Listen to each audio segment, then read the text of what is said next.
All right. What's going on, guys? Today's here. It is the Super Bowl 59, Chiefs versus the Eagles. I'm a little bit late on this stream. I thought I was going to go a little bit earlier, but yeah, I'm glad I made it. Just making sure everything is good to go. Jamie, I see you in the chat. What's up, my man? Give me 1 second. Just want to make sure everything is all good. I'm just checking on a few things here. While I do that, if you are here, go ahead and like the show, subscribe if you have not already. And yeah, one good thing too would be to send me some bets. Send me what you got. Send me your thoughts on the game. I'd love to hear from you guys. So yeah, let's just jump right into it. Jamie said, Face off coming hard, all the last minute content. Yep, you got it, Jamie. We are, I'm here. I'm, pretty much 8 already. Me and my fiance had a pretty quiet Super Bowl so far. Usually we host, but this year with the wedding coming up, we decided to kind of just lay low and just do it us two. Zach is in the building. What's up, Zach? How's it going, man? And yeah, got some people coming in on Facebook, Twitch, Twitter, YouTube as well. So yeah, I mean, let's kind of just get into this game. Cheers to you guys. I'm excited for this. Setting the stage right. This is obviously a rematch here. We had the Eagles and the Chiefs play each other 2 years ago. Obviously, the Chiefs ended up getting the best of the Eagles in that one. Um, yeah, I mean, Kansas City actually leads the series 6-5. I thought they probably would have. I would have thought they would have versed more. I mean, I know it's an NFC team, so I guess it's not that crazy. But two teams that have been in the NFL for a pretty long time, so pretty surprised that they've only had 11 meetings, in totality. Sleaze, what's up, man? Said, cheers, brother. Just stopping by to say what's up. Smash the likes, y'all. Eagles, fuck the Chiefs and the Zebras. Yes. Let's go, Eagles.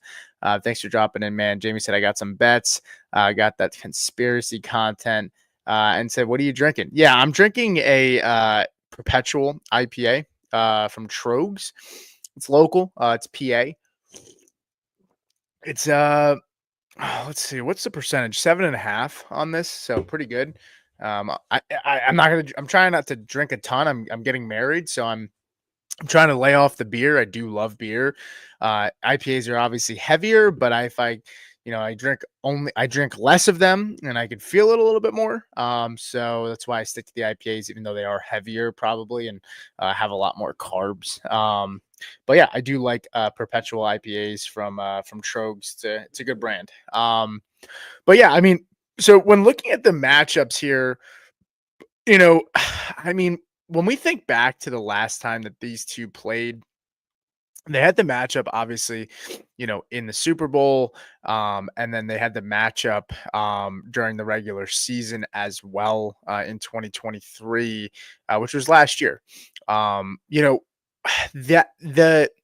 the game that they played, Eagles went to KC. They won 21-17. There's the famous Nick Sirianni walking, down the tunnel, chirping to the fans, right? And it kind of, not to say that people didn't like Sirianni before. People were just waiting for another reason to dislike him, and that certainly didn't help. But yeah, so Eagles won that game, and then let's take it a step back here, and let's take a look at the last matchup, right? I mean, when you're comparing this team to last team, I think both teams are actually better now than they were the last time they met in the Super Bowl.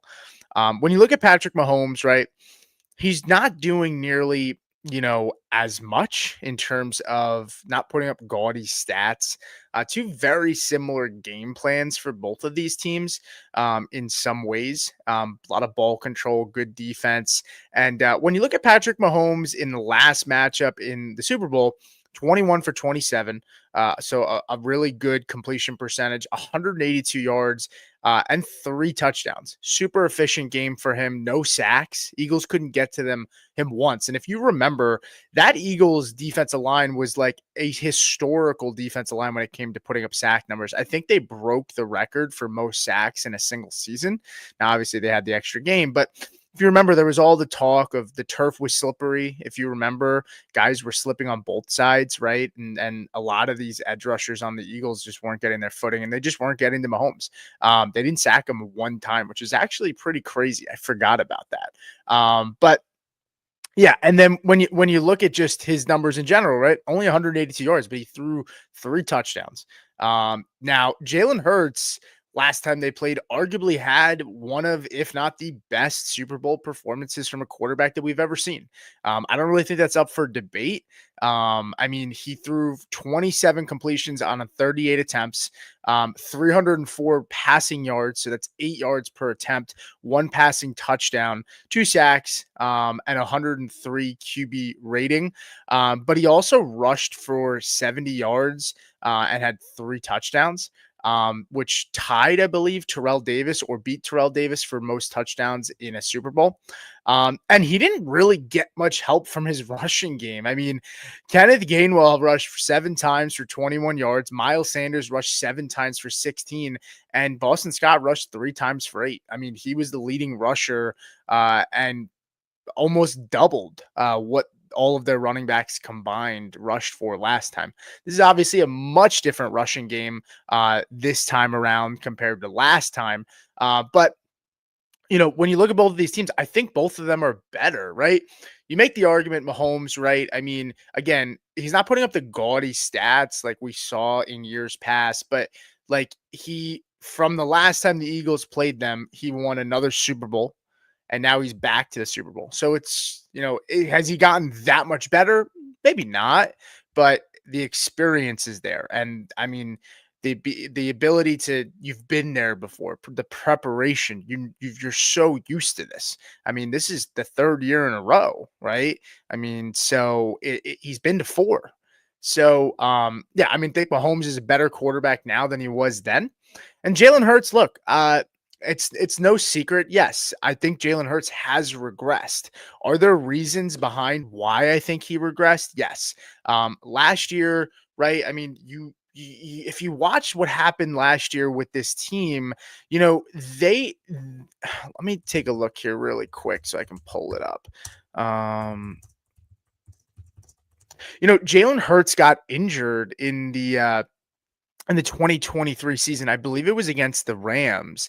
And he got injured. And prior to the injury, like, he wasn't having a bad season. He got injured, but he had 170, a touchdown, 193, a touchdown interception. He also rushed for multiple touchdowns. He threw for 303 yards against the Rams. The week before that, 319. And then he hurt himself against the Rams. He had a knee injury. I think knee or ankle. And then they just stopped rushing him as much. He wasn't using his legs nearly as much. I feel like they were trying to protect him. And then everything kind of changed, right? And so I think there's something to be said. I think he was pretty much playing hurt majority of the season last year. And the play calling was just absolutely atrocious last year. I'm not trying to sit here and give Jalen Hurts excuses. But I think we have to be honest and say to ourselves, hey, like, he if you watch the games, like, he clearly wasn't himself last year after that injury, and the play calling was really bad. It just wasn't good. I think part of the issue is the play calling. Jalen Hurts struggles to throw across the middle of the field. That's been an issue that Hurts has had, and I think maybe they're protecting him. I don't know, but the play calling has been inconsistent, and they struggle and are afraid to give him a chance to throw across the middle of the field because they don't trust him. And so this year comes along, and to start the season, he came out at a 378-yard passing game, 2 touchdowns, 2 interceptions, 33 rushing yards against Green Bay in Brazil. Then had 183 yards against Atlanta with 2 touchdowns, and then against the Saints had 311, and an interception, and he didn't end up scoring any touchdowns. But Then you looked at the Tampa Bay game. They had injuries, right? Devonta Smith, AJ Brown weren't healthy, and there was a lot of talk, right? Saquon Barkley, I think at one point in that game, he didn't touch the ball, like have a carry for almost an entire quarter in the second half, and there were frustrations. I live in Pennsylvania. I hear it on the radio, and there were frustrations. Like it was obvious that this team wasn't using Saquon Barkley correctly, and they spent all this money on him. And it was just like, why are we not giving this guy the ball? And he was getting the ball, but it was just super inconsistent. And the play calling was just not great. And again, new offensive play caller. But when you look at the beginning of the year, that Tampa Bay game that I'm referring to, he had 10 carries. He caught the ball twice. Game before that against the Saints, he had 17 carries, caught the ball 4 times. He had 24 and 22 in the first 2 games of the year. But there was a stretch, right, where he went 17, 10, 18, 17 carries. And it was just kind of inconsistent. He had 47 rushing yards against the Browns. That Giants game, he ended up popping off, had 176. And then the Giants game kind of propelled everything where it just felt like there was a shift in this team's offense. Like, we're going to give Saquon the ball a ton, right? Saquon then went on to have 22, 27, 26, 26, 23, 20, 29, 31. Like, there was a clear difference. They started to realize they're going to use this guy more, right? Like, let's not try to reinvent the wheel with Jalen Hurts, and try, like, it's a new offense, right? And let's not try to force this, right? We have a MVP type of running back, right? That's what Saquon Barkley showed us this year. They paid him a ton of money, right? And so I think that's where people kind of get lost, and people lose me in their arguments because people just seem to forget, right? Like, we get so blinded, right? Recency bias is such a terrible thing. And people just get so wrapped up and a prisoner of the moment that they just forget. I mean, Jalen Hurts had an MVP type season the last time they played in the Super Bowl. Like, I don't think it's that crazy to say that Jalen Hurts could put the team on his shoulders if he needed to. We haven't seen it yet this year, but we also haven't seen it from Mahomes. And so, I think these are the things that I get frustrated about, because we look at Mahomes and we say, well, this is the new Chiefs, right? They're running the football and Mahomes can make plays when asked. Jalen Hurts has made plays when he's had to, just like Mahomes has made plays when he's had to in the clutch moments all year. I am not sitting here saying that Jalen Hurts is on the same level as Patrick Mahomes, right? People will take this argument and twist it to say, well, look, this guy's saying, Jalen Hurts is Patrick Mahomes. But, like, can we have an honest conversation here? Both of these teams and offenses are doing the same thing, right? Both teams want to try to run the football. They want to control the football, right? And play really good defense, right? And force the other team to play from behind, right? And that's what both teams have done really well this year. And we have seen the difference is we have seen this Eagles team be able to put up big points, right? I mean, yes, are the Washington Commanders a scary football team defensively? No. The Eagles put up 55 points against them, right? I mean, Jalen had 246 yards. He had that big carry against them, to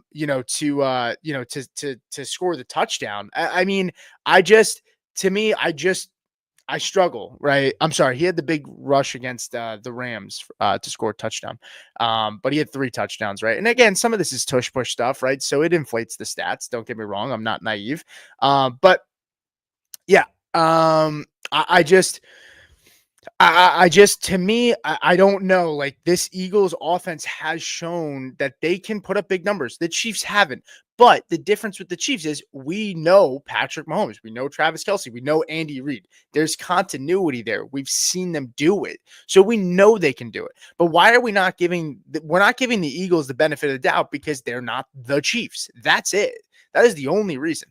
On paper, this Eagles team is better. But at the key and most important spots, coach, quarterback, and probably kicker, right? Those 3, when it comes down to a tight game, those are the 3 most important things, arguably, on a team. And the Chiefs have the Eagles beat in all three of those departments. So I, to me, I think this is going to be a tight game. I think a tight game favors the Chiefs because, when the ball is in Mahomes' hands with a few minutes left, like that's what they want, right? Like that's just what they thrive on, right? You need to score touchdowns. You can't settle for 3 against this Chiefs team if you're the Eagles.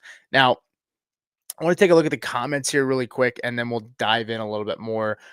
Greg is here. What's up, Greg? How you doing, man? Nice to see you.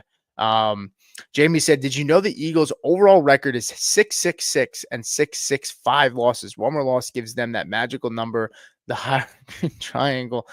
That is interesting. I did not know that. He also said Andy Reid has the most wins, both Eagles and Chiefs franchise history, 140. I did see that.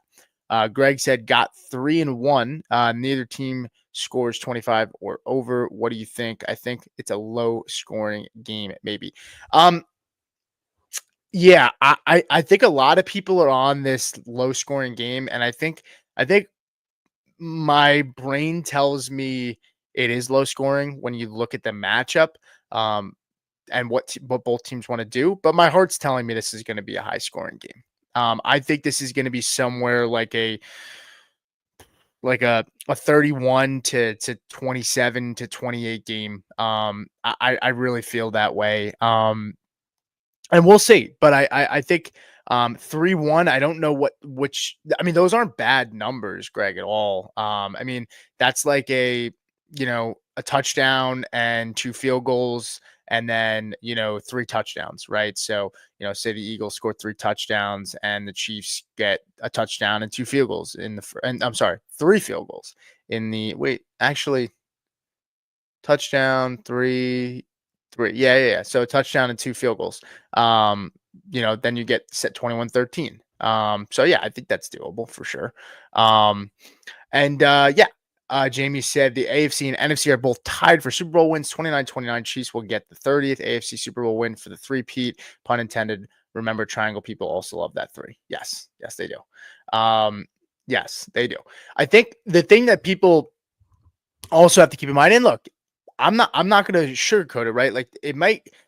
3-1 is UK odds. Okay, got it. And so the 3-1, neither team scores 25 or over. Okay, that's interesting. Yeah, I actually don't hate that. I think you figure 3 touchdowns and a field goal gives a team 24. I think 25 is a pretty good number. I don't hate that. Yeah, I don't hate that. And 3-1. Yeah, no, I'm familiar with that. I didn't read it right. I was thinking box numbers. Like I thought you were playing maybe like for Super Bowl boxes. But yeah, I mean, look, like I'm a Broncos fan, and I live in Pennsylvania. I'm a Phillies fan. I'm not an Eagles fan. I do like to root for the Eagles though as an NFC team. If I was to root for anybody in the NFC as an AFC fan. But I'm not going to sugarcoat it, right? Like I'm going to give you the reasons as to why I think the Eagles can win. Now, the reasons I think that the Chiefs can win is they've been there, they've done that, right? And it's the short passing game. I am very interested to see what Fangio dials up here because Fangio is the ultimate bend but don't break. When you look at the way that the NFL has shifted as of late on offense, a lot of it has been predicated defensively to stopping Patrick Mahomes. And, the too high shell is what is pretty much being run all over the NFL. Vic Fangio does that a ton, right? He wants you to pretty much lull to sleep and then get so frustrated that you try to take a chance and you make a mistake throwing a deep pass, right? And so Fangio is going to allow you to get those passes underneath, right? And, bend but don't break. Does he switch it up? This Chiefs offense has been the best offense or one of the best when it comes to their short passing game, right? Quick passing. This is one of the best in the NFL. The Chiefs are also one of the worst in the NFL for deep passing, right? Does Fangio take a risk where, maybe he starts to switch it up, or maybe he's not going to, give as much of a cushion, on the outside with the corners and not give up those easy plays and force the Chiefs to throw it, mid to deep, right? Like, is that what we see? I don't know, right? I am curious to see that chess match there is very interesting to me. Now when it goes to the defense side, I think that the Eagles have a clear advantage with their defensive line compared to the offensive line for the Chiefs. Now, what makes Patrick Mahomes so tricky is that if you slant inside as a defensive end on Mahomes, that's what he wants, right? He just gets right out of the pocket, right? And you're just helping the tackle, right? You want to play contained, squeeze down the edge, right? And trap him inside the pocket, right? And with Jalen Carter, Brandon Graham is up for this game as well, which is actually pretty big news. But you want that interior, if that interior rush can get some pressure and your defensive ends can stay disciplined and squeeze down the edges to keep Mahomes in there, right? And you trust that Jalen Carter can get there a few times, not even get the sack, but just get there to force Mahomes off his spot, right? That's a winning game plan, right? And if you can take away that short passing, right, to make Mahomes maybe hold the ball a little bit longer, right? If everybody on that front does their job, right, where you get a little bit interior rush, you get that contain on the outside, right?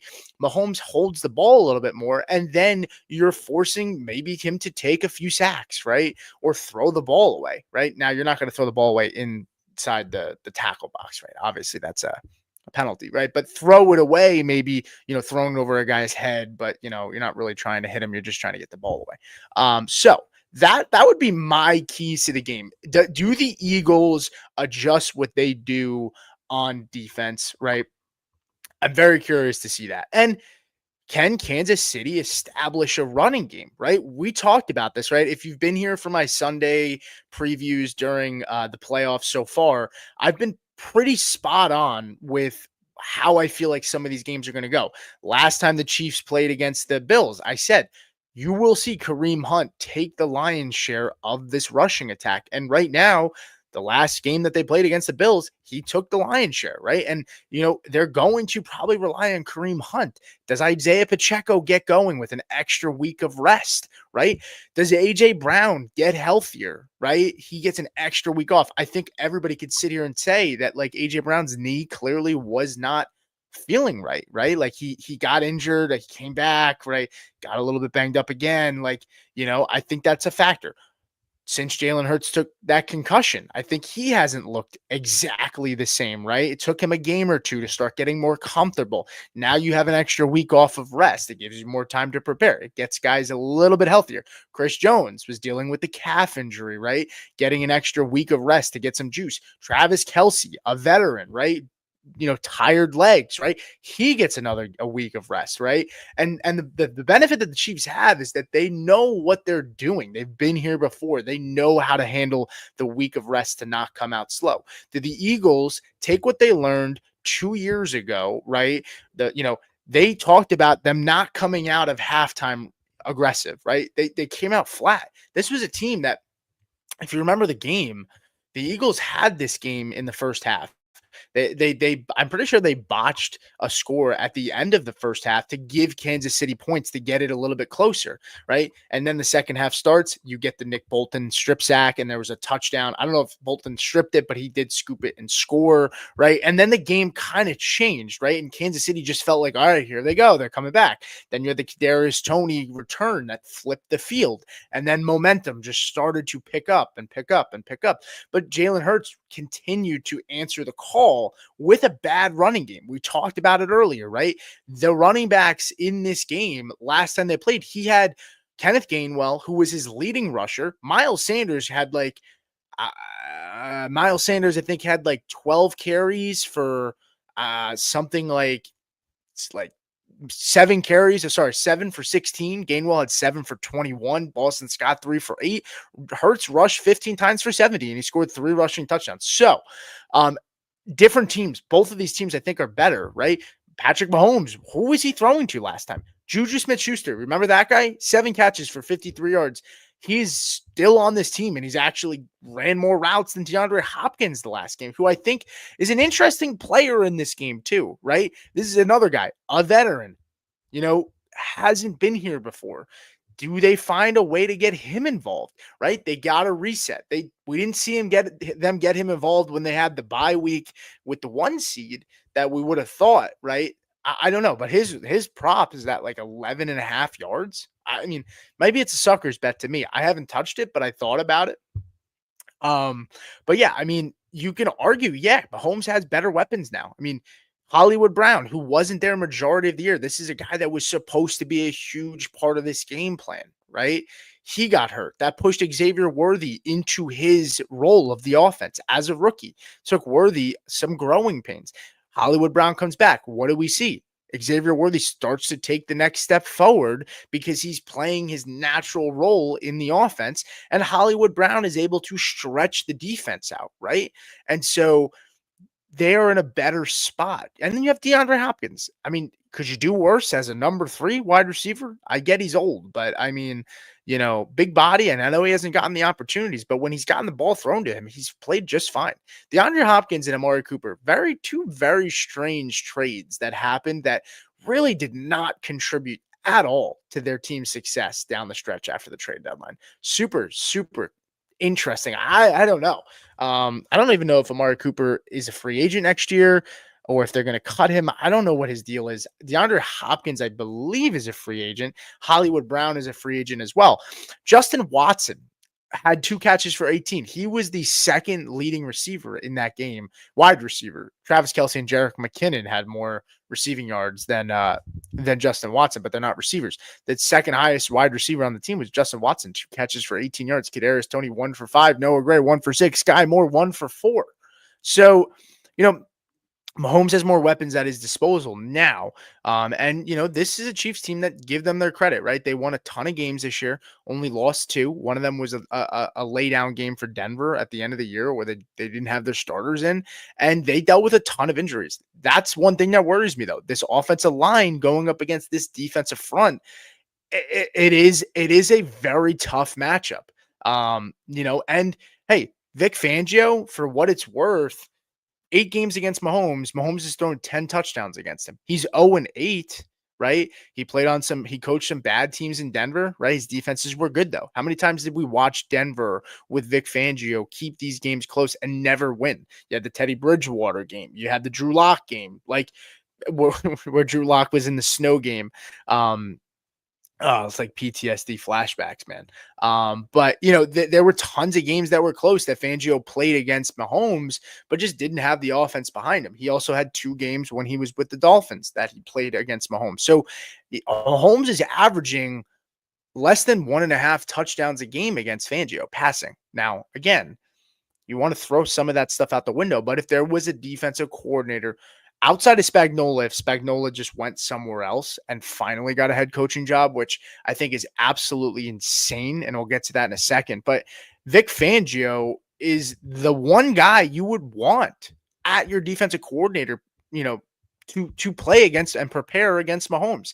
He has had probably arguably the most success. Maybe it doesn't translate to wins, but when it comes to mitigating Mahomes, he's done that well. Now, the difference is this is also a slightly different offense than what Fangio was used to seeing when Mahomes played. And again, a lot of the NFL took Fangio's blueprint to stop Mahomes and started implementing it in general. That's why when people were going nuts to begin the year because the too high shell, too high shell. You had, I think it was Mel Kiper in the beginning of the year was saying we should ban the too high, like as if offense doesn't get enough benefit of the doubt, right? It's because like these offenses they just weren't adjusting, right? And these the offenses were playing into the defense's hands, right? And so that is the chess match that I am most interested in seeing in this game. Does Fangio switch things up? Does he stick with what's got this team here? It took this defense for the Eagles a pretty long time, first 4 or 5 games to really start figuring things out. And they made some changes, right? Cooper DeJean is now a full-time starter. Darius Slay had a tough time to start the year and now he's playing much better. So yeah, I mean, let's see what happens here, but excited for this game. I've kind of pretty much talked about most of what I want to talk about for the matchup wise. Now, I want to discuss some props and some plays that I have. One player I really like, and if you follow Big Draft Energy, great guy. We were talking a little bit earlier this morning, and we were talking about Saquon's receiving receptions, right? He had one, two, three, four games this year where he had four receptions, right? Um, he had multiple games where he had three receptions. So I'm definitely taking the plus odds for Saquon to have three receptions. That I will take. He hit four receptions in the Rams game, and he's hit the two reception mark a ton of times. So I'm taking Saquon two receptions plus a touchdown. It's somewhere around plus 125. I believe Saquon, you can get him at minus 180. He's around 180 to 190 for a touchdown. But if you want to get those odds closer down, I have him at two receptions and a touchdown for plus 125. I also like Barkley to score two touchdowns. I think it's at plus 250 or 225. Xavier Worthy as well, over 6.5 rushing yards, I think is a good one. I like that one as well. I did play a little bit of a couple weird ones. There's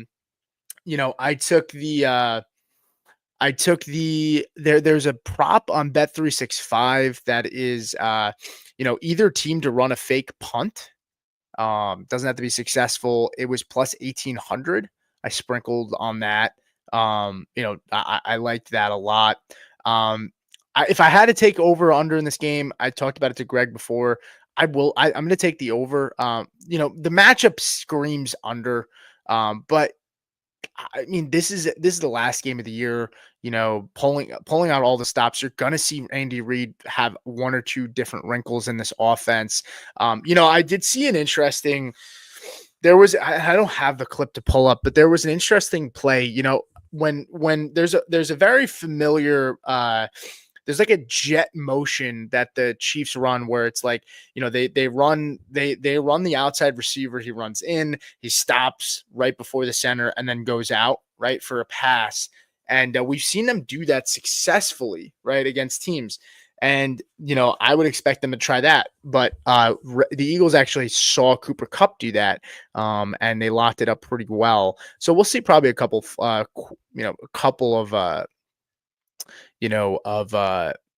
wrinkles. Now, one thing with the Hurts thing too, we looked at what happened to Lamar Jackson last year against the Chiefs and just overthinking it, right? Lamar, I think they gave the ball to running backs like 8 times in that game or something like that. It was an absurd number. And they were trying to make Lamar be something that he wasn't at the time, making him throw the football way more than he should have been. Now, I know Lamar threw the ball really well this year. He's gotten much better at that. But what got them there was running the football. And right. And so sometimes you play the Chiefs, you outsmart yourself and you start to get cute. Do we see the Eagles say, hey, let's open it up with Hurts? I don't think so. I think if AJ Brown, if this injury that AJ Brown was going through was real, an extra week, pretty much has 2 weeks of rest. That'll be interesting to see how he comes out of the gate, because I'm expecting a pretty solid game from him. And Dallas Goedert's receiving yards I like too. Chiefs are pretty bad against the tight end position. But do the Eagles get too cute in this game? I hope not. But I think I'm comfortable to say if they have to open it up with Hurts, I feel okay about it. I know he hasn't played well this year when they've asked him to throw the football a ton. But I also think he has that in him. And, we have quickly forgotten about that. Understandably so, right? I can understand people and their criticisms. I think the criticism has been warranted and valid. But yeah, I think Hurts can certainly can hang. And so we'll see how that goes. But I'm going to check the chat really quick here to see who else is still here. Appreciate you guys tuning in. So it doesn't end up being a big stream, a big watch, but the loyal guys are always here, and I appreciate you guys tuning in. on Twitter, on Facebook, on YouTube. It's been a great season so far. We are, cranking out. I just recorded a rookie spotlight for, Trevion Henderson with Matt from the FF Mediators yesterday. Matt just did a Jaden Higgins from Iowa State, who's one of our favorite guys in this class. So we have a lot of content coming up. We also, I dropped my top running backs in this rookie class so far, top 10 for Dynasty. So we're pumping out a lot of content. Thank you so much for sticking with us. If you're a fanatic, if you're crazy like myself and the guys here at Face Off, fantasy football is always on your mind. Once this is over, we get Dynasty guys are thinking, hey, we got the combine in like 2 weeks, right? We start getting NFL free agencies is a month away, right? And then we get the NFL draft, and then it starts over again, right? And so we're going to be covering all of that. I'm super excited to dig into some of that stuff. I'm going to be doing some rebuilds for I'm going to start looking at some teams and figuring out like where I think they can rebuild, what I think their offseason move should be for re-signings, restructures, signings, and pickups and whatever. And so I'm going to start doing some of that too. But I appreciate you guys tuning in. Let's check out the chat really quick here before we sign off. Coach said Mahomes will throw an interception tonight. I could certainly see it, if they're playing from behind. And that's the big thing. If the Eagles can get a lead early and force Mahomes to and this offense to push the ball downfield, that's really what Fangio wants, right? A lead is going to be super important early. If I'm the Eagles, you could argue get the ball and go score at first, or show this offense for the Chiefs that you can shut them down off automatically, not automatically, but in the first drive, right? And show them that you're up to the task, right? But I think first score would be super important for the Eagles. I know it sounds silly to say that, but that's just how I feel. And you said they will both throw an interception. Okay, I could see it. Greg said, I think if the Chiefs win with help of the refs, call the internet goes crazy. Yeah, I'm just hoping for a game that there's always going to be controversial stuff, right? Where the internet age, there's so much more access to clips and highlights and slow motion now that this is just what comes with the territory. I think refereeing has gotten worse because we are policing more rules. But I don't think in general, I think it's pretty on par with what it was. I don't think it's gotten necessarily worse. I just think that the refs are having to enforce more rules that the NFL is making them, right? And so I just hope we don't have to, no matter what happens tonight, there are going to be, if the Chiefs lose, the Chiefs fans are going to point at certain plays that the refs didn't call flags on holding or this or that. And if the Eagles if the Eagles lose, you're going to hear the same thing. Eagles fans and pretty much everybody else that doesn't want the Chiefs to win are going to say, I myself, I'm guilty of it, right? There are frustrations that we see. And so I just hope it doesn't get to that point, but it's the internet is inevitable, right? It's going to happen. Jamie said, I've noticed Hopkins only being 2 targets per game, so he'll need to catch both to reach 11.5. Yeah, I could see him catching one and getting this. He's wearing his dad's mink jacket, his dad that passed away when he was a kid. I'm sure all these guys are motivated, so I'm not going to say that that's a motivating factor. But I got to think Andy Reid is going to. They traded for him for a reason. They saw something. I don't know. It really wouldn't surprise me. 11.5 yards is nothing. Jamie also said, what do you think about Kelsey touchdown? 1 ties for second all time. Yeah, Kelsey's probably scoring a touchdown today. I love Kareem Hunt. I had a bonus bet. I put $20 to win $200 for Kareem Hunt first touchdown. So I like that a lot. Kelsey 2 touchdowns. Yeah, I could see 2 touchdowns as well. Greg said, thank you for the insight. Always super helpful. Yeah, Greg, really appreciate you, man. So you and Jamie, and Zach Linton as well. I started podcasting with Face Off for the first time. I never did any podcasting before. Last year at the end of February, I jumped on with Anthony. I remember we talked about Najee Harris and Dak Prescott. There was nothing really going on news cycle wise, and Anthony wanted to give me a shot. And so we did. And, Greg, you were pretty much one of the first. Jamie was always at every stream as well. Zach Linton's always in here. So I appreciate you guys. I'm excited to see where this journey takes me. I do have some possible news coming up in the next month that I'm going to share when I get it. Possible partnerships and doing some other stuff, maybe with Face Off and then possibly with somebody else. So, more to come on that. And then Jamie said, I bet the Eagles first quarter money and Chiefs game at money line at 5 plus 500. I like that. Actually, I actually wouldn't mind taking Eagles to win the first half. And then Chiefs doing what they do. I didn't take the money line anywhere and I didn't take the spread anywhere. I just don't want to touch it. I don't want to be aggravated by it. I took props. I took the over and that's it. So yeah, it's been a good season though. Excited. Hopefully, we get a good game. I'm excited for this one, and ready to roll and ready to go into next season. I've already kind of started a lot of content already, like I said, and we're moving and grooving. So appreciate you guys so much.